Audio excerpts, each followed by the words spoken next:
अस्सलाम वालेकुम रहमतुल्लाहि व बरकातुहू। Welcome to my YouTube channel ASC learning point. Microsoft Excel की आज की क्लास में खुशामदीद। आज हमारी क्लास नंबर 4 है। आज की क्लास में हम सीखेंगे मल्टीप्लाई का फार्मूला किस तरह यूज़ करते हैं। किसी भी चीज़ की आपने कैलकुलेशन निकालनी है, उसकी प्रोडक्शन करनी है या फिर प्रोडक्ट होते हैं कहते हैं, उसे भी मल्टीप्लाई को कहते हैं। आपने कोई भी चीज़ की वैल्यूज़ निकालनी है, उसे मल्टीप्लाई करना चाहते हैं तो एक्सेल के अंदर फार्मूला किस तरह यूज़ करेंगे, क्या चीज़ होती है, आज सारा कुछ हम सीखेंगे। क्लास का स्टार्ट करते हैं। सबसे पहले हम एक बना लेते हैं यहाँ पे परफॉर्मा, जिसके अंदर हम कैलकुलेशन करना सीखेंगे। यहाँ से कुछ सेल्स को सिलेक्ट करने के बाद उसे मर्ज कर लेते हैं। मर्ज का जो है सारा कुछ पहली क्लास में बता दिया था कैसे मर्ज करना है, और इसके बाद लिखना, हाईलाइट करना, बोल्ड, इटैलिक, हर चीज़, इसका साइज़ कैपिटल करना और सेंटर में करना। तमाम चीज़ें हमने पहली क्लास में सीख ली हैं। अगर आपने वो अभी तक लेक्चर नहीं देखा तो आप जाके देख सकते हैं। यहाँ पे हम लिखते हैं, फॉर एग्जांपल हमने कैलकुलेट करनी है, प्रोडक्ट को हमने कैलकुलेट करना है। हम कोई चीज़ें खरीदना चाहते हैं, उसकी हमें कैलकुलेशन चाहिए, कितनी प्राइस उसकी हुई, हमने कितनी आइटम्स ली हैं और उसकी फी प्राइस क्या है, इस हिसाब से हम इसे लेंगे। यहाँ से थोड़ा सा इसका साइज़ कैपिटल कर लेते हैं और उसके बाद इसको हाईलाइट कर लेते हैं ताकि आपको वाज़ेह तौर पर नज़र आए। बोल्ड भी कर लेते हैं। उसके बाद यहाँ पे हम लिखेंगे सीरियल नंबर कितनी हमें चाहिए, कितने हमने प्रोडक्ट्स लेनी है। सीरियल नंबर लिखने के बाद यहाँ पे हम नेम लिख लेते हैं, नेम ऑफ आइटम लिख लेते हैं। उसके बाद पर आइटम प्राइस कितनी है। पर आइटम प्राइस लिखने के बाद यहाँ पे हम लिख लेते हैं टोटल हमें कितनी आइटम्स चाहिए। देन आपके पास जो है टोटल प्राइस कितनी है। तो अब बेसिकली हमने जो टोटल प्राइस फाइंड करनी है, वहाँ पे कैपिटल इसका कैलकुलेशन का जो प्रोडक्ट का फार्मूला है, मल्टीप्लाई का फार्मूला, वो वाला हम यूज़ करेंगे कि हमारे पास कितनी टोटल जो है वो आई हैं। यहाँ से आप इसका सेल जो है वो बड़ा कर सकते हैं। यहाँ पे आप डबल क्लिक ऐसे ही करेंगे, वो खुद ब खुद उसे एडजस्ट कर देगा। अगर छोटा सेल होगा तो वो उसे बड़ा कर देगा, अगर बड़ा होगा तो वो उसे छोटा करके जितना आपने इसके अंदर डाटा लिखा है उसके हिसाब से वो खुद उसे एडजस्ट कर लेता है। यहाँ से सिलेक्ट करके बोल्ड कर लेते हैं ताकि इजीली आपको दिखाई दे बोल्ड की, और इसका साइज़ 12 कर लेते हैं। अब यहाँ पे हमने सीरियल नंबर लिखना, सीरियल नंबर 1 लिखा। बजाय इसकी कि आप 1 2 3 4 जितने आपको आइटम चाहिए वैसे लिखें। एक तो ये मैंने पिछली क्लास में बताया था कि आप कंट्रोल प्रेस करने के साथ भी इसको जैसे ही नीचे ड्रैग करेंगे तो आपके पास ये वैल्यूज़ इस तरह आ जाएंगी। और या फिर आप इसको जो है इसे सेंटर में कर लेते हैं यहाँ से, या तो इसे आप 2 लिखने के बाद दोबारा इसे वैसे सिंपल कंट्रोल के बगैर ड्रैग करेंगे। 1 2 लिखने के बाद उसे सिलेक्ट करेंगे और लिखेंगे तो वो खुद ब खुद नीचे आ जाएंगी। अब यहाँ पे हम लिख लेते हैं हमें कौन कौन सी आइटम्स चाहिए, वो सारी आइटम्स यहाँ पे लिख लेते हैं। यहाँ पे लिखिए फॉर एग्जांपल हमें माउस लेना है, उसके बाद हमें कीबोर्ड लेना है। कीबोर्ड के साथ आप लेना चाहते हैं रैम, और आपको मोबाइल की ज़रूरत है, स्पीकर और माइक लेना चाहते हैं। ये चीज़ें आपको रिक्वायर्ड हैं। इसकी आप पर आइटम प्राइस क्या है, यहाँ पे पर आइटम प्राइस लिखते हैं। फॉर एग्जांपल 500 का माउस है, उसके बाद कीबोर्ड हम ले लेते हैं 1000, उसकी प्राइस है। रैम की जो है 600, और मोबाइल जो है 25,000 का, और स्पीकर हम 2000 प्राइस से ऐड कर लेते हैं यहाँ से, और माइक की 4000। यहाँ पे हमने प्राइस की। अब हमें टोटल आइटम्स कितनी चाहिए, यहाँ उनकी वैल्यूज़ ऐड करेंगे, टोटल आइटम्स की वैल्यूज़। यहाँ पे फॉर एग्जांपल आपको 5 माउस चाहिए, 10 कीबोर्ड्स, उसके बाद 15 2 मोबाइल चाहिए, स्पीकर की 6 कर लेते हैं यहाँ पे 47। अब ये वैल्यूज़ हमने ऐड कर ली। अभी मैंने सेलेक्ट करके इनको सेंटर में कर लेते हैं। सेंटर में करने के बाद इनको भी सिलेक्ट करने के बाद सेंटर में यहाँ से आप अलाइनमेंट के अंदर इन्हें सेंटर में कर सकते हैं। इन्हें भी सेंटर में करना चाहें तो यहाँ से अलाइनमेंट में आके सेंटर में कर लिया। अब हमें टोटल प्राइस फाइंड करनी है। बेसिकली हमने यहाँ पे मल्टीप्लाई का फार्मूला लेना है। जो हमारे पास एक आइटम की प्राइस है और जितनी हमने टोटल आइटम ली से उनको मल्टीप्लाई करेंगे तो आपके पास जो है टोटल प्राइस आ जाएगी। जैसे 500 का आपके पास माउस है, इसे हमने 5 से मल्टीप्लाई किया तो आपके पास टोटल इसकी जो प्राइस आएगी। इसी तरह ये सारी जो वैल्यूज़ हैं पर आइटम प्राइस की से टोटल जो है वो आइटम्स के साथ मल्टीप्लाई करेंगे तो हमारे पास टोटल प्राइस आ जाएगी। अब हम इसका फार्मूला लगाते हैं। एक्सेल के अंदर जो भी फार्मूला लगाना है, मल्टीप्लाई का लगाना है, डिवाइड का लगाना है, जो भी फार्मूला है आपके पास, परसेंटेज का है, एवरीथिंग आपने उसके हिसाब से स्टार्ट में इक्वल टू का जो सिंबल है वो ज़रूर लगाना। हमने इक्वल टू लगाया। उसके बाद आपके पास जो है ये पर आइटम्स की प्राइस जो 500 है, इसका जो है आपके पास कॉलम सी है और इसकी रो जो है 4 है। तो यहाँ से एक तो मेथड ये है कि आप यहाँ से C4 लिखें और उसके बाद हमने मल्टीप्लाई करना, तो आप मल्टीप्लाई लगाएंगे। शिफ्ट और 8 के ऊपर जो स्टार का सिंबल होता है वो मल्टीप्लाई का निशान होता है, सिंबल, या फिर आप वो साइड पे जो बना हुआ होता है वहाँ पे भी मल्टीप्लाई का साइन होता है न्यूमेरिकल कीपैड के अंदर। इसके बाद आपके पास टोटल आइटम्स के अंदर जो 5 है, इसका कॉलम डी है और इसकी रो 4 है। तो आप यहाँ पे D4 लिखेंगे और एंटर ऐसे प्रेस करेंगे, आपके पास वैल्यू आ गई 2500। अब आप इसको नीचे ड्रैग करेंगे तो सबकी वैल्यूज़ निकल आएंगी। ये फर्स्ट मेथड ये। सेकंड मेथड ये है कि आप यहाँ पे इज इक्वल टू लगाएं और सिंपली यहाँ पे इसकी पर आइटम प्राइस को क्लिक करें और उसके बाद मल्टीप्लाई का सिंबल लगाएं, फिर उसके बाद टोटल आइटम्स पे क्लिक करें, एंटर करें, तो ऐसे भी आपके पास प्राइस आ जाती है। आप इसकी प्राइस इजीली फाइंड कर सकते हैं।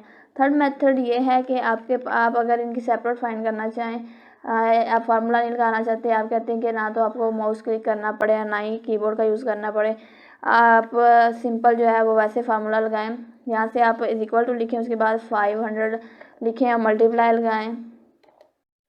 मल्टीप्लाई लगाने के बाद आपने लिखा 5 से मल्टीप्लाई किया तो ये 2500, ये भी वैसी वैल्यू है। लेकिन इसका नुकसान ये है कि इससे आप हर सेल की वैल्यू जो है वो अलग-अलग फाइंड करेंगे।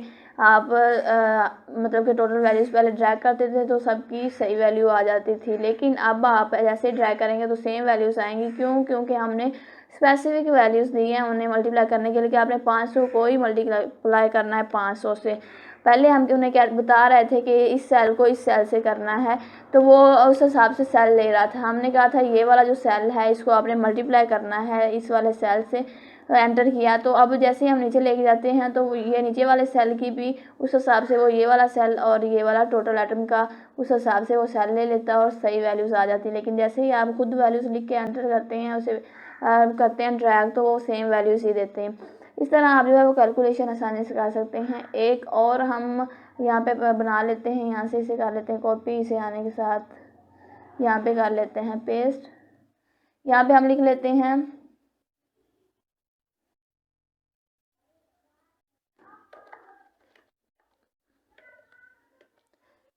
सैलरी कैलकुलेट करते हैं। फॉर एग्जांपल हमने सैलरी कैलकुलेट करनी है, तो यहाँ पे आके आप लिख लेते हो सीरियल नंबर, यहाँ पे नेम, यहाँ पे पर डे सैलरी, देन उसके बाद टोटल डेज और टोटल सैलरी।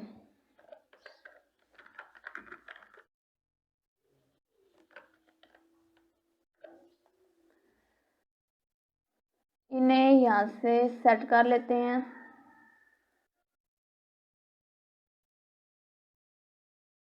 यहाँ पे हमने सीरियल नंबर लिखा 1 लिखा, उसके बाद नीचे आके 2 लिखा। पहला मेथड था वैसे आप ड्रैग कर रहे हैं। सेकंड मेथड ये है ऐसे आप सेलेक्ट करें, उसके बाद आप बगैर कंट्रोल प्रेस किए भी इसको नीचे ड्रैग करेंगे तो आपके पास वैल्यूज़ आ जाएंगे इस तरह।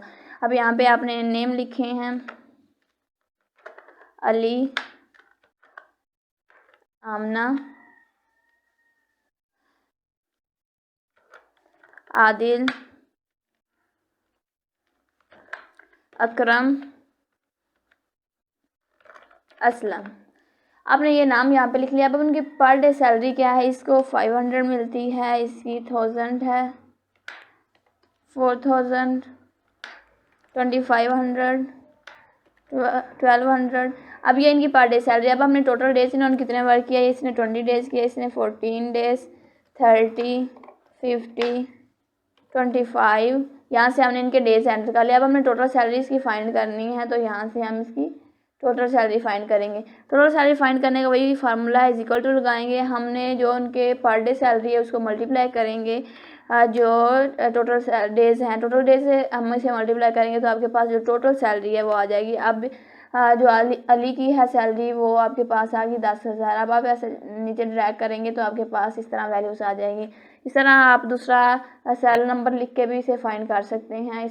एक और थोड़ा सा बता देते हैं यहाँ से। फॉर एग्जांपल यहाँ पे आपके पास दिया हुआ है, इसे मर्ज एंड सेंटर करते हैं। यहाँ से 1,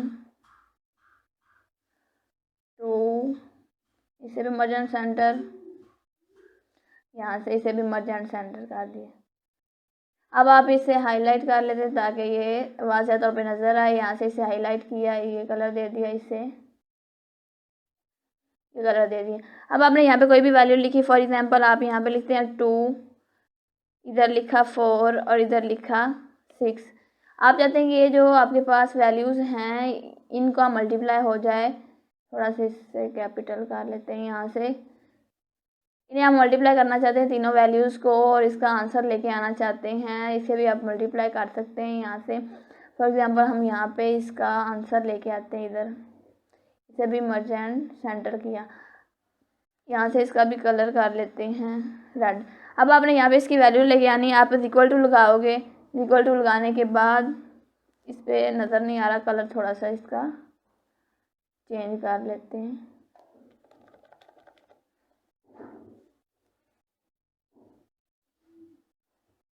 ये वाला कलर कर लिया, सॉरी वो टेक्स्ट कलर चेंज हो गया था, ये वाला। अब आप यहाँ पे इक्वल टू लिखते हैं और उसके बाद आपने इन तीनों को मल्टीप्लाई करना है। पहले सेल को आपने सेलेक्ट किया, उसके बाद मल्टीप्लाई लगाया, फिर दूसरे को सिलेक्ट किया, मल्टीप्लाई लगाया, तीसरे को सिलेक्ट किया और उसके बाद एंटर किया, तो आपके पास वो वैल्यूज़ 48 आ गई।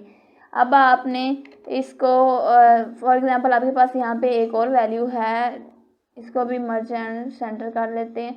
आपके पास यहाँ पे 50 है, आप चाहते हैं कि 4800 को 50 से भी मल्टीप्लाई करें, तो यहाँ से आप इसको भी मल्टीप्लाई कर सकते हो। यहाँ से आके इसका कलर कर लेते हैं ये वाला।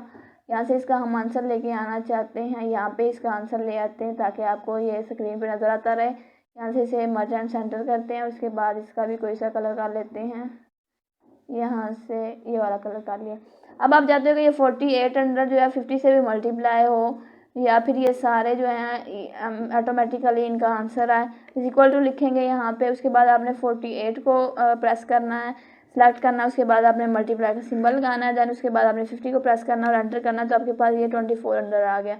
अब यहाँ पे जैसे ही आप कोई भी वैल्यू चेंज करते हैं, फॉर एग्जांपल आप 48 की जगह यहाँ पे 30 लिखते हैं, तो आप देखेंगे ऑटोमेटिकली बाकी तमाम वैल्यूज़ जो है वो चेंज हो जाएंगे। अब यहाँ 1500 हो गया, यहाँ पे 30, पहले 2400 था, यहाँ पे हो गया 1500।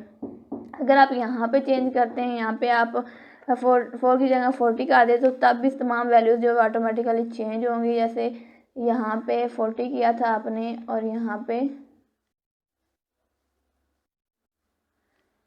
सॉरी इसका फार्मूला नहीं लगाया था, इक्वल टू फार्मूला था इसका, इस वजह से ये वैल्यू चेंज नहीं हुई।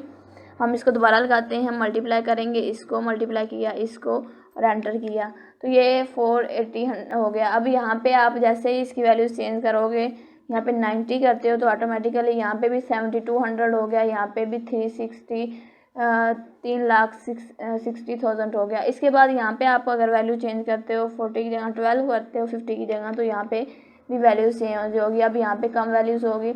इस तरह आप जो है वो जैसे ही इनका फार्मूलाज का ये फ़ायदा होता है कि एक तो आप सिर्फ एक दफ़ा फार्मूला लगाएं, उसके बाद चाहे आपके पास 100 की तादाद में आइटम्स हैं, 100 की तादाद में सेल्स के अंदर आपने वैल्यूज़ कैलकुलेट करनी है, तो आप आसानी से उनको सिंपल जो है ड्रैग के जरिए उसे कैलकुलेट कर सकते हैं विद इन सेकेंड्स।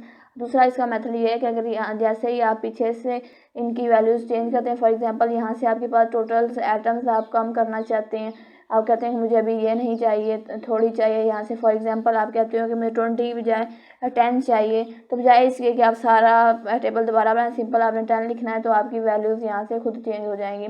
उसके बाद आपने अगर यहाँ पे आपको 15 की बजाय 20 चाहिए, तो आप यहाँ से इसकी वैल्यूज़ ऐड करोगे, तो आपकी यहाँ पे वैल्यूज़ खुद चेंज हो जाएंगी। और अगर आपने पर आइटम प्राइस की कीमत चेंज होती है, तो वहाँ से आप इजीली इसकी वैल्यूज़ जो है वो कम करेंगे, तो आपका अगला सारा जो है डाटा सही रहेगा। आई होप कि आपको मल्टीप्लाई के फार्मूलाज की समझ आई होगी, किस तरह आपने इसे लगाना है और किस तरह आप इसे यूज़ कर सकते हैं। हम मिलते हैं नेक्स्ट वीडियो में, तब तक दे मुझे इजाज़त, अपना रखें बहुत सारा ख्याल। थैंक्स फॉर वॉचिंग, अल्लाह हाफिज़।